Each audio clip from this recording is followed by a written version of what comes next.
welcome to the opening night of round 3 of the Newsmakers interview series with Marvin Olasky of Patrick Henry College and World Magazine.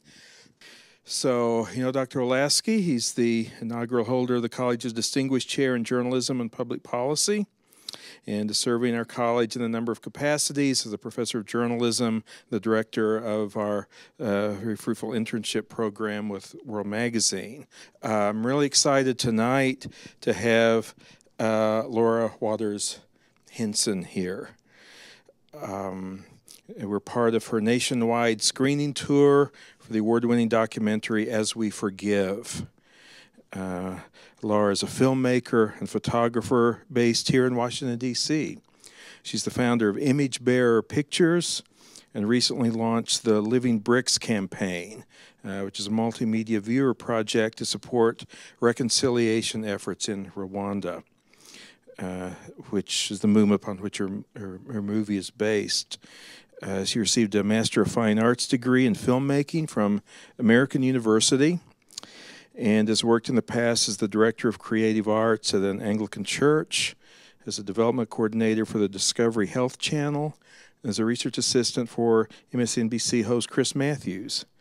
Her documentary, As We Forgive, won the 2008 Student Academy Award and tells the story of Rwanda's reconciliation movement, which explores what can happen when the perpetrators of genocide are sent by the government back into the communities they destroyed. She was also awarded a grant to build the As We Forgive Rwanda initiative, a Rwandan education program aimed at harnessing the power of film to promote healing after a genocide. She also shoots freelance photography, and she and her husband live in downtown D.C. on Capitol Hill. Let's extend a warm welcome to Dr. Olasky and Laura Waters Hinson.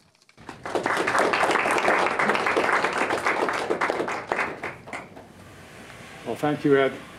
At the venerable age of 33, Laura has already won lots of awards, including, as you just heard, the 2008 gold medal for Best Documentary at the Student Academy Awards, and lots of other awards also.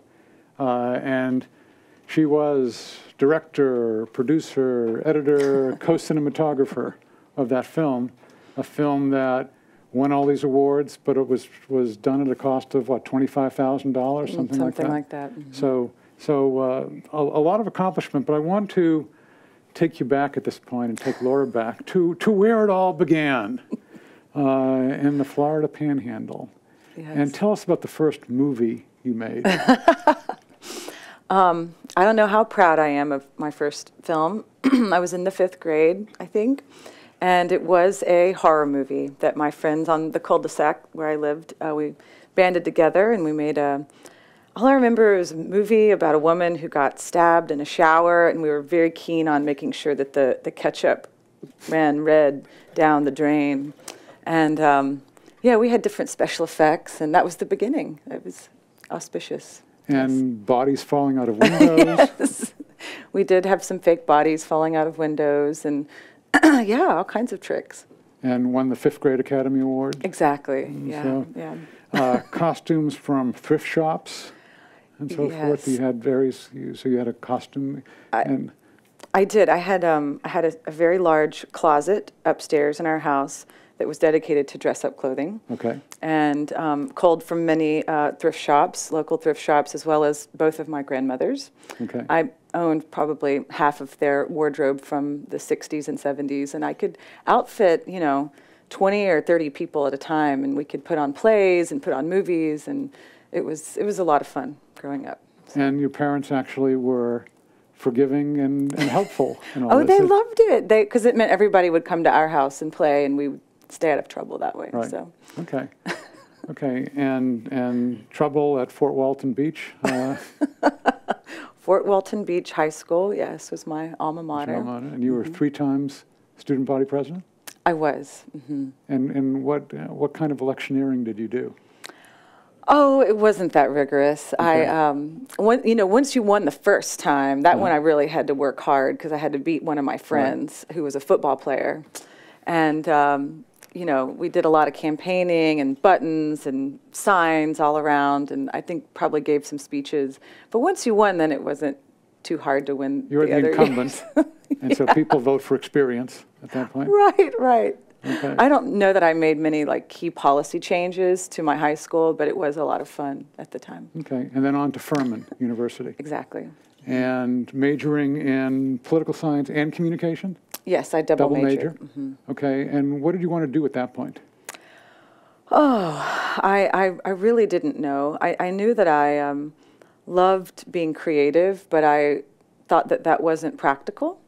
And so I thought maybe I would become a marketing person, or I would get into political campaigns or political marketing of some sort. So that's kind of, I think, why I put political science and communications together. But then I actually came to Washington after I graduated and did some internships and just realized that really wasn't where I wanted to be. Okay. So. Okay, and then I'm going to introduce a major character into this drama, and you're not going to know for a while whether this is a tragedy or a comedy. Okay, there's a gentleman named Tom. Yes. Tell us about Tom. So, Tom was my college sweetheart. We fell madly in love my junior year of Furman, and we dated for 3 years, and when I graduated, we got engaged, and we're engaged for about 8 months, and he ended up calling off the wedding just a few months before the wedding was supposed to happen, and I, it was a sad, very, very sad thing. There was no deception involved or anything like that. He just, I think, realized that he was terrified of marriage and was a little afraid that maybe his marriage might turn out like those marriages in his family that had been very difficult. And so we broke up, and I sold my dress on eBay and had to pay all my bridesmaids back for their dresses. 11 bridesmaids? 11. It was a lot of money. We lost thousands, or my dad did, I should say. But more than that, I didn't even care about any of that. I thought that I had, I thought it was the end of the world, and that the man that I really felt that I was supposed to marry, that he was gone, and that he had died for all intents and purposes to me, that he was gone. And so I was deeply devastated, actually. Sounds like a tragedy at this point. Let's see what happens. You then leave Winston-Salem, and you're back to Washington at that point? So I actually moved home Okay. to live with my parents. I was very dejected. And they'd spent all this money on a private school education, and I went home and promptly got a job serving breakfast at the Ramada Inn and taking community college classes in photography, and just generally being sad and depressed and, making $30 a day. And at the time, I just said, what am I going to do with my life now? I've lost everything. That's how I felt. I was very dramatic about it. And so I started applying to internships and programs, especially in D.C., which is where I had always felt that I wanted to be. And so I ended up doing something called the Witherspoon Fellowship, which used to be a part of the Family Research Council. Right. And that was a really life-changing experience for me. It was just a great, rigorous program and introduced me to Washington. And at the same time, I began applying to both journalism schools and film schools because I just thought, hey, what's crazier than going to film school? I have nothing to lose, so let's just apply to film. And the only film I had really done was in the 5th grade. Right. So that's kind of how I ended up in D.C. And had things gone according to the happy plans, you wouldn't have done any of that, right? Oh, I would have done none of that. Yeah. No, I would have actually gotten a job, and probably in marketing, and worked to put Tommy, who at the time was going to seminary, he wanted to go to graduate school, so I was going to work and not go to grad school. Okay. And in Washington, you interned at one point or was an assistant to Chris Matthews? Yes, I was. I did work on Hardball, and I was an intern. And then later, after that internship ended, I stayed on as a researcher for him. He was doing a book on Winston Churchill, and he liked me enough to keep me on and pay me here and there to do research for him. And he's a fascinating character, very, very brilliant, very scary. Well, that's what I'm wondering. Is he as excitable in person as he appears on MSNBC? Oh, yes. Yes. Even, but like, he's even less, he's so articulate on TV, but when he's in his mind meld mode, he's just barking out ideas and scrawling notes, and you just have to try to figure out what he wants and not ask too many questions. And it was very nerve-wracking. Okay. So, but he was great. He was great to work for. Okay, and now you start going to American University in the Master of Fine Arts program studying film. Exactly. And at a certain point, you have to figure out what thesis you're going to do. Right. And what were you thinking of? What types of possible theses were you considering? You know, I really had no idea at all. I definitely never thought about going to Africa to do a thesis. But at the time, I just was thinking maybe I'd do it on a political issue in Washington or maybe on some kind of human interest story. I was just hoping that I would find an interesting story to tell. And when I actually ended up finding my thesis subject, it was a little bit earlier than I was supposed to start my thesis, so I ended up finding it kind of sooner than my other classmates. Okay, and basically, you really didn't have any intention originally of going to Rwanda. Right. There was someone else through the church, and you were involved at this point with the Anglican Mission. And the Anglican Mission, again, reporting actually to the Bishop of Rwanda, right? Is that the way? And so there was the connection, and someone in the church who was going to go dropped out. There was a spot open. And why did you decide to go? It was an interesting thing. Yeah, there was a group from my church going to Rwanda to establish a partnership with the sister community there. And my pastor at the time just said, Laura, I don't know why, but I have a very strong sense that you need to be on this trip. And I protested and protested. I said, I don't want to raise the money. It's going to be $3,000. It's too soon. I don't know how I'll raise that. B, there's too many people already. It's a waste of money. 3, my ex-boyfriend, not my ex-fiance, but at this point had been years, and I had already dated somebody else in Washington, and we'd broken up. And I said, my ex-boyfriend's going on this trip, and that's super awkward. There's no way. I do not want to go. And he just said, I think that the Lord is telling me that you need to be on this trip. And 2 weeks later, the money was raised mysteriously, and I went. Okay, and when you go, then what do you find? So, I went thinking we were just going to learn about the genocide and meet with some of the survivors and just get to know the culture. And I had studied abroad in South Africa, actually, in college. So I had been to Africa before and studied reconciliation.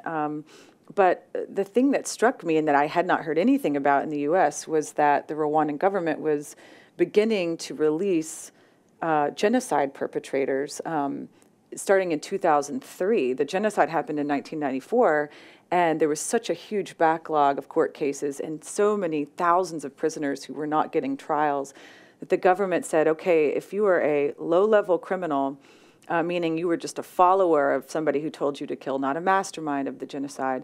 But if you've served so many years in prison, 7 to 9 years, and if you are willing to come to your community and to repent and to confess and to tell what you did in the genocide, then we will set you free. And there was a sort of a national campaign of reconciliation that was just beginning to start up. And I learned this from Bishop John Ruchihana, who is just a beloved figure both in the U.S. and Rwanda. He's an Anglican bishop, but also just an amazing advocate for reconciliation and all kinds of just peace building in the country. And he was the first person I met who had a story of forgiving the killers of his family. And the story just absolutely took hold of me, this idea that you had tens of thousands of killers coming home to the places where they massacred people's families, and that people were being asked by their government to forgive. And so my question was, is that actually possible? And if it is possible, well then, what are the implications of something like that for the world? I thought it was maybe one of the most hopeful things I'd ever heard. And, but I was skeptical that it could happen in an authentic way, not coerced or forced by the government. Right. So that's really where the genesis of the film came from, was that trip. And so I came home back to DC, and I spent the next year just talking to people about this idea, and started raising some funds from friends and family, and my church supported me. And we took a student film crew back a year later to make the film. And how did you, what kind of arrangements were made? I mean, how did you get to, I mean, the people we're seeing in the film, how did you learn about them? How did you get to meet them? How were they open and talking with you? How did that all happen? I think it was I think it was a pretty providential experience, because we landed in Rwanda with really no idea who we were going to interview. And we knew Bishop John, and we knew he could open doors for us. And so one of the main characters is a woman who was a part of a ministry that was under Bishop John. It was part of Prison Fellowship, which some of you may have heard of. And she had already reconciled with the man who had killed her sister and her sister's 4 children. And so I went to that project where these people were, and I just began asking everybody their story. And people were surprisingly open and honest, and wanted to share. And we actually had way more people who wanted to be on camera than we knew how to. We didn't have enough time or resources to tell all their stories. And so it was the opposite of what I thought was going to happen. That led us to another organization doing reconciliation work, where we found another woman who had not forgiven the killer of her father, and she was sort of in this process of deciding whether or not to meet the killer. And so you'll see that in the film a little bit later, but we wanted to tell a story of forgiveness and a story of unforgiveness, because that's the truth of what was going on there. I also give major credit to our translator, a wonderful, wonderful man named Emmanuel. And he was about my age, and he spoke 4 or 5 languages and had been a survivor of the genocide. And he would go first into the homes of these widows and hear their stories, and then he would tell them the vision of the documentary, because most of them had never even heard of a documentary. They thought we wanted actors. And so he would explain the vision. He got the vision, and without fail, every person we asked said yes, that they wanted to be in the film. So it was a wonderful experience. So everyone, I mean, whether it's the perpetrators or the families of the victims, they all wanted to be it. Did you didn't get any refusals, or? We got no refusals. Both of the perpetrators that we focused on had come out and had already publicly confessed to their crimes. And these were gentlemen that I felt were genuinely contrite, and that their guilt and their shame seemed really, truly apparent on their faces. And I didn't think they were faking it. And I think they really wanted to tell the story. They wanted to lift the burden of this guilt. And I think this being in the film was a way for them to do it.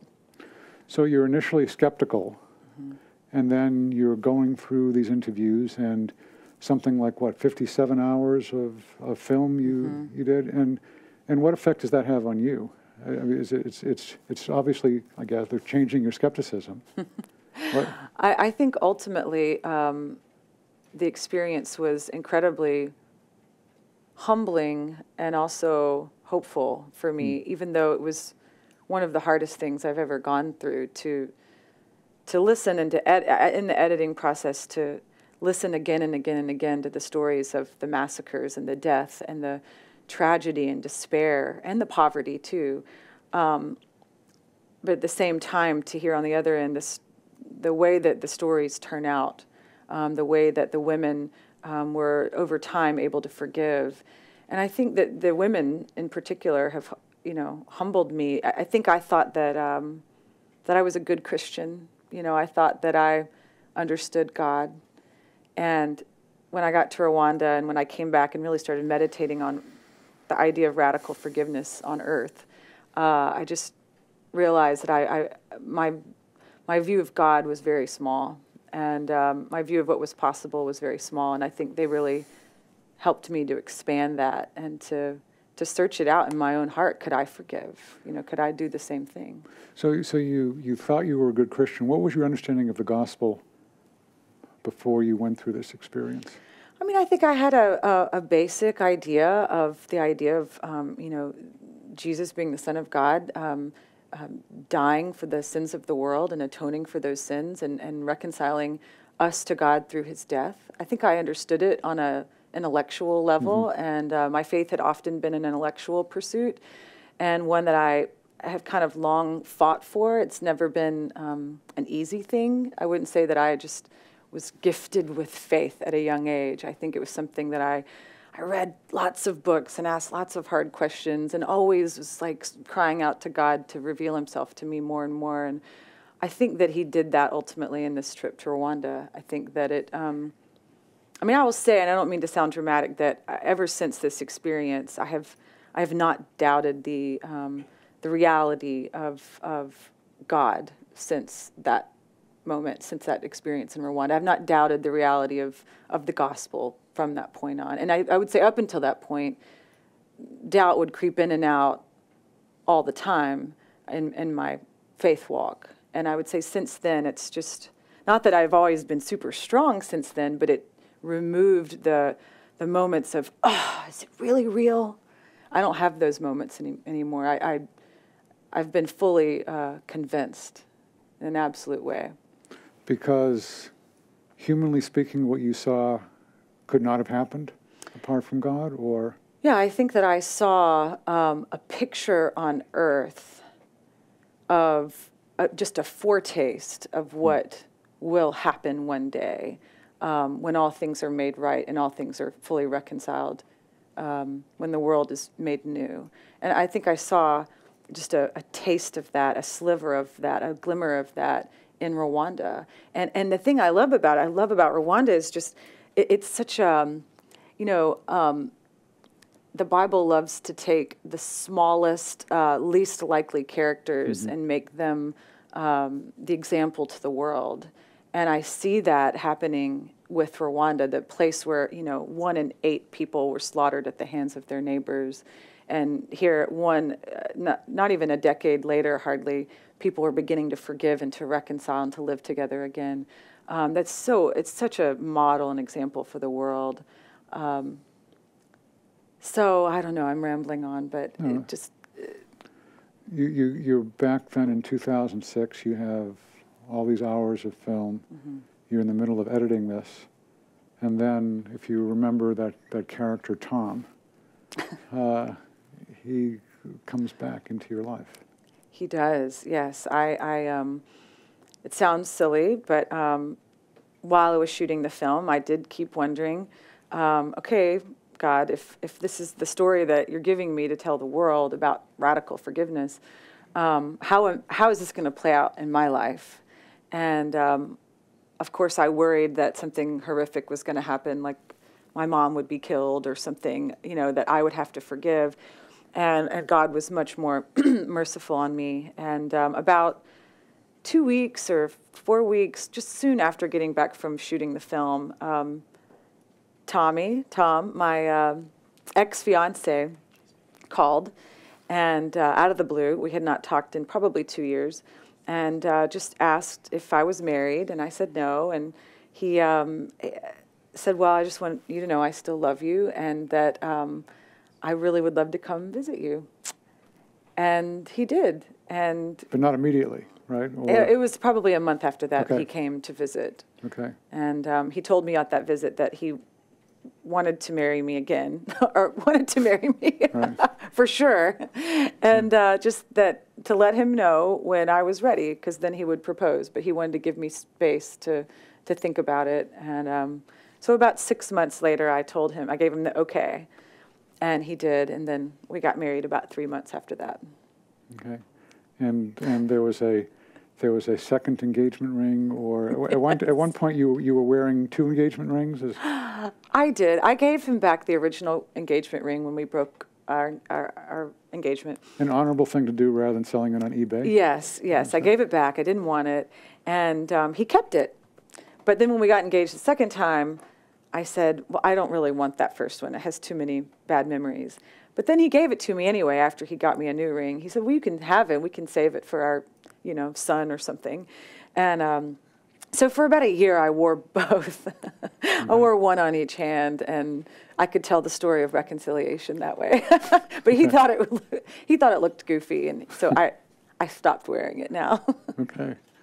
And tell us the process that led to your getting the Student Academy Award. How does that happen?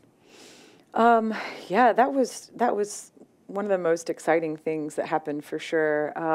I think I had to be nominated by my school, but they were very kind. They were really supportive of the project, and I was able to enter the competition and just began going through rounds of competition. So you would go kind of at a local level and a regional, and ultimately I got chosen for the top 3 national. And then when we got to the awards, which was at the Academy, I ended up winning the top prize, which was amazing, and opened me up to a lot of people in Hollywood and places like that who have continued to kind of mentor me and, help me out. And so it was just an incredible, incredible experience. The Academy, rolls out the red carpet literally for all these students, and they spend days just doing events and screenings and workshops with famous directors and cinematographers, and it was an incredible experience for sure. And talking about famous people, I mean, when you see the movie, the voice may be familiar to some of you. I mean, the narration is by. Our narrator is Mia Farrow, which some of you are familiar with. She was not my first choice for a narrator. I had really wanted an African-American narrator, and I really got nowhere with a lot of the agents that I tried tracking down for famous African-Americans. And I ended up having a meeting with Congressman Frank Wolf from Virginia. And he was so kind to me and just said, how can I help you? And I said, do you know any celebrities that might narrate? And he said, well, I know Mia Farrow really well because she's done a lot of work on Darfur and the genocide going on there. And I said, I didn't even know she was, engaged in that kind of stuff. And so I started researching her and realized she's totally committed her life to ending genocide worldwide, and particularly in Darfur. And she's gone over there dozens of times. And they emailed her about it, and she immediately called me personally on the phone and just said, I would love to narrate. You don't have to pay me. I just want to do whatever I can to help. And she has a great, wise voice, and that was an amazing experience to try to direct Mia Farrow. She did not need directing at all. She was, top-notch professional, but she adds a lot, I think, with her voice. And after you won the awards, did that loosen things up as far as other projects and getting funding and things like that? It did. It was helpful for our outreach campaign, particularly because I was able to write a grant to the John Templeton Foundation to get a large grant, much, much bigger than the cost of the film itself, to do 2 years of outreach because, and I tell this to a lot of people, once you finish your film, you're really only halfway there. You have so much further to go to promote the film, to generate your audience, to build your outreach campaign, to build your marketing plan and all of that. And I had never done anything like that. And Templeton really believed in the project. They're an amazing foundation. And we were able to take it all over the country. We took it to tons of churches and universities, and we built an educational curriculum and that kind of thing. And then we also were able to build a small organization in Rwanda, which is called the As We Forgive Rwanda Initiative. And that organization is Rwandan-led, and our Rwandan team has built a curriculum that they take into public schools, they take into churches, they do trainings with pastors, they go to villages, and the whole point is to promote dialogue about reconciliation after genocide in the country, and to get people talking openly and to not hide their thoughts and their feelings and their fears, but to talk about it and to see that there's hope. A lot of people in Rwanda will see the film and say, I've never seen anybody genuinely forgive before, and now that I've seen it, maybe now I think it could be possible in my own life. And that's the kind of responses we've heard. So it's been a really exciting thing. Well, then, when we see the film, and it'll, of course, I think occur to lots of people, well, what's happened since then? Has this process of reconciliation continued? What sort of problems have developed? Tell us in the several years. Really, it's at this point 5 years. What's happened since then? They've, in Rwanda, they've released 80, maybe 90,000 perpetrators at this point, and the rest, many of whom will probably stay there until they receive a more proper trial. But the process of reconciliation is still going on in Rwanda. It's the focus nationally has adjusted or transitioned a little bit more to economic development and less on person-to-person reconciliation. I think the government feels like it focused on that for 5 years or so, and now it's really focusing on promoting economic development, economic growth, getting investments to come in, training especially women to learn how to build businesses, that kind of thing. So there's a tremendous level of peace in the country. There's still not full democracy in Rwanda, and there's a lot of critique of the country because they don't have a free press and things like that. But overall, Rwanda is one of the most shocking cases of success after something so devastating as their genocide that the world has ever seen. I mean, I was reading some article this week that in the last 6 years, almost 1 million Rwandans have come out of poverty. They've had, 8 to 10% economic growth every year for the past several years. So, it's one of now the safest countries in East Africa or in all of Africa. It's one of the least corrupt. It's one of the most environmentally conscious countries in all of Africa, one of the cleanest countries. So you go and you cannot believe that less than 2 decades ago, the streets were littered with dead bodies. It's unlike any other, if you think of any other war-torn country, Somalia or Congo or these other places, that they have come nowhere near the level of growth and development that Rwanda has seen. And I would say that a lot of that was due to the focus on reconciliation early on and encouraging people to forgive, because there was no way full justice was going to be served. There was no way to deal with 100 and something thousand genocide perpetrators in a country where they were hardly used to even having 5,000 or 10,000 prisoners at any one time. So is there a connection between that reconciliation and the economic growth they've had? It's I guess Rwanda now has the reputation as a very business-friendly country, and I'm just wondering what's the relation of, in a sense, that economic freedom to the freedom that is developed, I guess, through this process of reconciliation. Like, is there a connection, or are they just things that are happening simultaneously?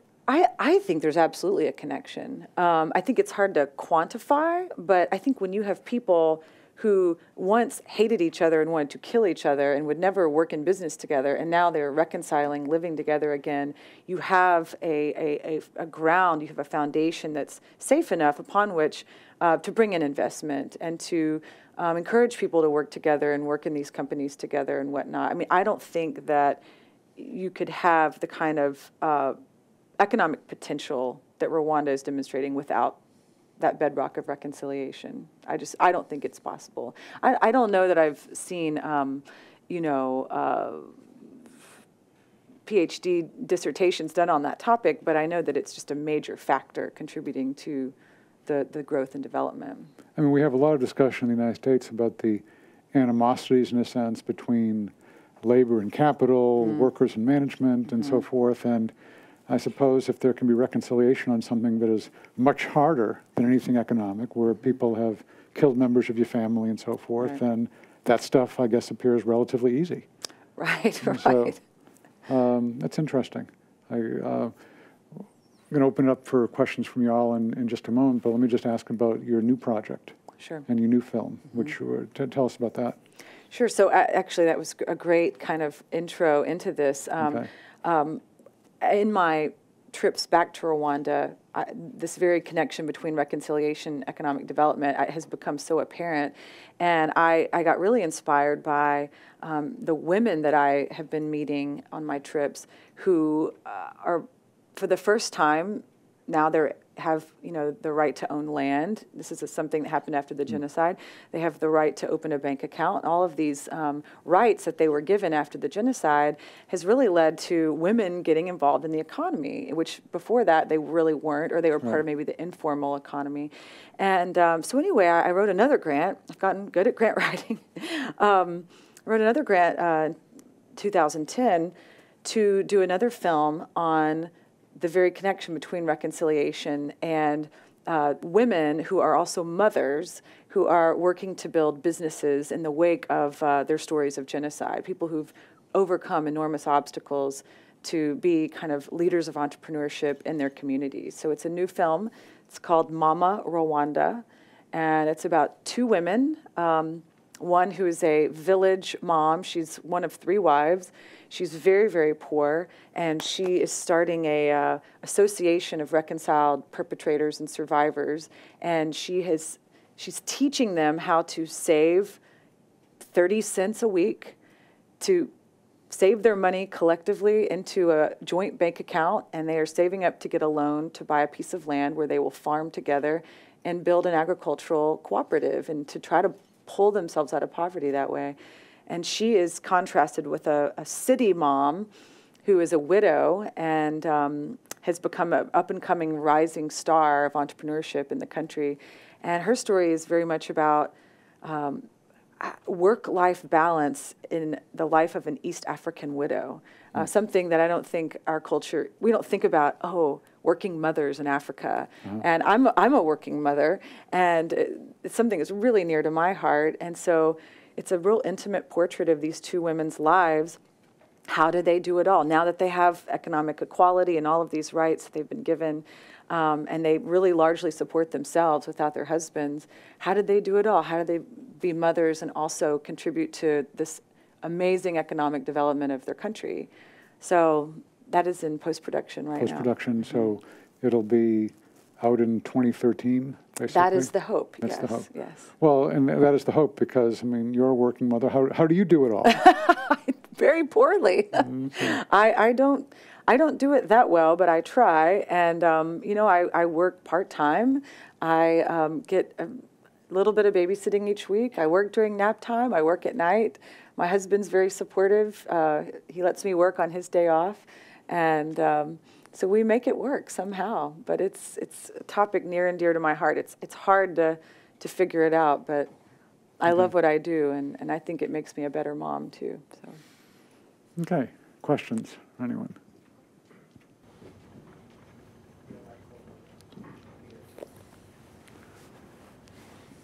Thanks for coming. Tell us about the prophetic voice of the church, both initially in terms of encouraging reconciliation and living out the gospel truly, and then how it's maybe been growing since. Sure. It's interesting in Rwanda because a number of church leaders were actually involved in the genocide. And a number of the mass killings took place in churches where people fled for refuge. And even some church leaders led the killers to their own congregations to massacre them. So after the genocide, you had simultaneously people crying out to God and looking to the church for comfort, and yet also fearing the church and fearing that authority. And so what I've witnessed in the wake of the war is that a lot of the really bad church leaders were run out of the country or were killed or imprisoned, and that a new kind of crop of leaders emerged. And a number of pastors that I know of and church leaders have come out and publicly asked for forgiveness for, not necessarily for perpetrating the genocide, but for maybe not doing enough to stop it. And I think that's really won a lot of people's trust back to the church. I know a number of leaders who have just been at the forefront of reconciliation the entire time. From what I've experienced, there is no way for the government to change people's hearts. It has truly been through the church and through the teachings of the church and the support of the church, helping people find the tools necessary to forgive. And And that's just been, I mean, and the government knows it. In Rwanda, it's nice because the separation of church and state is a little murkier. And so the government relies in many ways on the church, not necessarily that they give state money, but they know that the church is going to be implementing and helping to foster the forgiveness and reconciliation. And that's absolutely still going on today. I mean, the churches are full in Rwanda, and you would think they wouldn't be. You would think that people would have abandoned the faith. But I would say there's really been kind of a miracle there, and that many people, most of the country still has so much faith. You know, Rwanda is 90%, 95% Christian, and that's split between maybe 60% Catholic, 40% Protestant. But knowing that makes the understanding the genocide much more difficult, because how did Christians kill Christians? And you realize that the level of theological training that many of the pastors had was like 5th grade level. You realize that people's faith was very superficial. And I think that the leaders today have really done, or at least they're trying to do what they can to help people really understand the gospel, because people obviously didn't understand it during the genocide just 18 years ago. So when the government called Rwanda to forgiveness and reconciliation, was there a Christian context, or were they depending on the churches to implement that?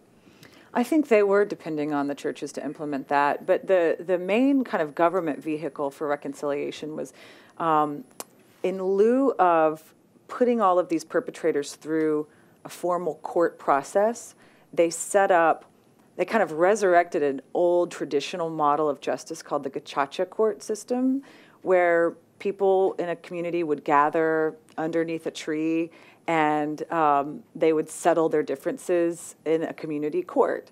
And that was something that had been used many decades and centuries back in Rwandan culture to settle petty thievery, very low-level criminal cases. And the government said, we're going to have to bring this back to deal with these cases of genocide and murder, because we have no other way. So this was the government's way of bringing reconciliation in an institutional way, I guess. So all the criminals had to go through the gacaca court process. They had to confess, and they had to go through kind of a court of their peers and ultimately be judged whether or not they could be released into society or go back to prison, or maybe be given community service but still be released. And so the government, I would say, did a lot in terms of reconciliation, but again, it still doesn't knit people's hearts back together again. And the churches were very involved with what happens once that perpetrator is released. After gacaca court is over and the person's back living in the community, what then? And I think the church kind of came in at that point. The church also has done a lot in the prisons themselves. There's, I don't know, 10 or 12 main prisons in Rwanda, and Prison Fellowship, among other organizations, has gone and done tremendous work. And the government has been, excited to have pastors and lay leaders coming in and ministering to the prisoners themselves. So we've heard lots of stories of transformations happening even before gacaca court in the prisons. So it's interesting. Has this resulted in anything that you would equate to a revival in Rwanda? I don't know that I've heard it stated quite like that. I think people are still so devastated on many levels. I think both the survivors are still so just emotionally having post-traumatic stress disorder. I think the killers probably still have PTSD. I think the fact that they're hanging on to a faith at all in some measure is kind of the mark of success. I wouldn't say that I don't know that it would be a revival in the sense that we think of the fervor and the kind of outward display. Rwandans are also very stoic people and very hard to read. They're just culturally very closed. And so their faith is also something that they're very measured about. So it's hard to say. I don't know that I would call it a revival, but I would say it's a miracle for sure. What do you think it would take to see this kind of reconciliation in other torn places like this? Is it possible in societies that are less culturally Christian? You know, I think Rwanda has something to teach a lot of different, you know, post-conflict regions. I don't know that what happened in Rwanda, the level of reconciliation and the swiftness of it, I don't know that that's possible in any other country that I know of, because it was a matter of neighbors killing neighbors in most settings, and because of the common Christian heritage. In a lot of places that are experiencing genocide and whatnot, you've got people from the north killing people in the south, for example, in Darfur, and you have people of different religions killing each other. And when you don't have the common ground of the faith and of the just, in Rwanda, people knew each other. You know, they were friends before the genocide in many cases. So they did have that to go back to. But I still think that seeking reconciliation, that finding ways to introduce policies of reconciliation in any of these post-conflict zones is a great thing and a good thing. And just as in Rwanda and so many places, people are never going to experience full justice. And rather than waste away in bitterness and anger, if they could be given tools and hope that forgiveness is possible, I think that a lot more healing could occur. But I don't want to presume. Everybody's situation is different, and it's probably one of the hardest things to try to do, to forgive your killer, the killer of your family. So you have to pray for it. I know this movie's been, you know, shown all over the place, including, I understand, at the State Department. What has been the reaction of Western secularists to? You described it as basically being the church that has kind of been the main force for reconciliation. What has been the Western secularist reaction to that? You know, I've generally had incredibly encouraging, positive responses from secular audiences. I think that I think a lot of people are humbled when they see this level of forgiveness going on, and I think it causes people to not question so much when they see somebody who's authentically forgiving the killer of their family because of their faith. I think most of the secular audiences I've shown it to are just really in awe. Some people are incredulous and wonder if it's being forced on them or that kind of thing. But a lot of people have come up to me and written and just said that it inspired them or it changed their view on, you know, on what's possible through forgiveness. And, you know, I hope that it inspires people to seek out God. I don't give out surveys to find out or anything, but I was surprised that I didn't get more kind of skepticism and tension in these post-screening discussions in secular settings. I thought I would receive more. It's funny because a lot of Christians who see the film think it's a Christian film, and then a lot of secular people think it's just like a secular human rights film.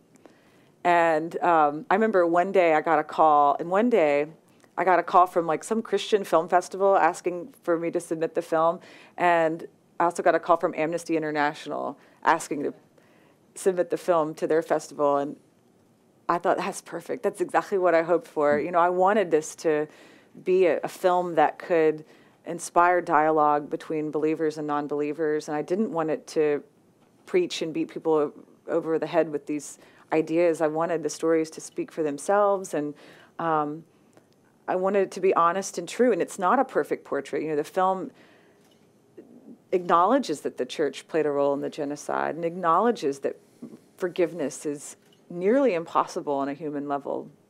So I think it's a pretty honest view of it as well. And I think that's why it hasn't, you know, turned more secularists off. And I want to do that with every film I ever make. So that's my goal. Let me just ask one thing. How does the Rwandan experience compare with following the end of apartheid in South Africa? There was a reconciliation plan of that sort. I mean, and their situation wasn't murderous to the extent, of course, as in Rwanda. But have you done any comparisons to what went on in Rwanda to what has gone on in other places? Loosely, I have, and a lot of that goes back to my experience in South Africa. And in some of the research I've done since then, the national reconciliation has been very different in South Africa. It's been, from what I understand, more on like a federal level, that high-level officials who implemented apartheid have kind of been able to come out and confess and be granted amnesty. But it has not happened on a grassroots level in South Africa. And I think that's why it's still a big issue, and there's still a lot of turmoil there among the people. Whereas in Rwanda, it was a total grassroots movement. I think that made a big difference. Go ahead. Does the miracle that you witness in Rwanda, does it have an application here in the United States?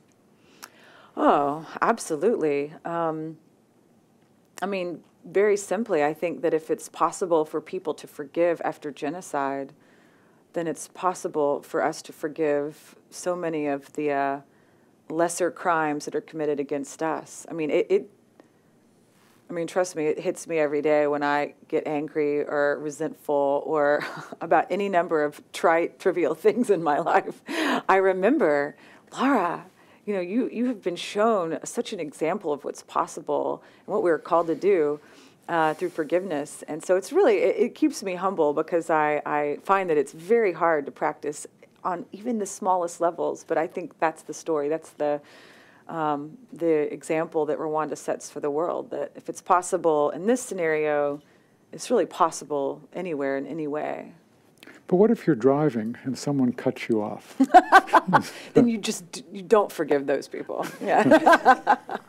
Anyway, let's take a few minutes just so we can set up for the film, and the lights will flicker a little bit at the time we're all supposed to be back, and there's popcorn and cookies and water and other good stuff down there. So this will be not more than 10 minutes, I'm told, just to set up, and then we'll roll the film.